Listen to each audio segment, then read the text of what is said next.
मैं नहीं भूला कि तुम लोगों ने मेरे साथ क्या किया था। और अदनान ने एक नौजवान लड़के का कत्ल किया है। वो कम से कम 15 साल या 20 साल तो जेल में ही रहेगा। और जाहिर है मुझे अफसोस भी है, लेकिन सच्चाई जालिम होती है। पर हमें कारोबार तो चलाना है। अब जाहिर है जब वो यहां नहीं है तो उसकी जगह आखिर कौन लेगा? मेरे अलावा और कौन ले सकता है? अब्बास दमीर खान। और आप लोगों ने जो तनख्वाह बढ़ाने की दरख्वास्त दी थी, बच्चों के डे केयर वगैरह, मुलाजिमीन के फायदे और हाँ हिफाजती इक़दामात भी, ये सब मनसूख कर रहा हूं।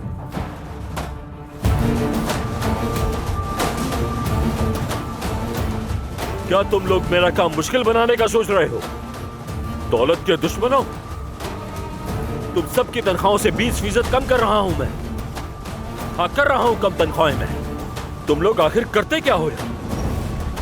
तुम लोग अपने जुमलों में एक दो गैर मुल्की अल्फाज डाल देते हो और करते ही क्या हो? तुम लोग अपने फोन से स्टॉक मार्केट चेक करते हो और रख देते हो।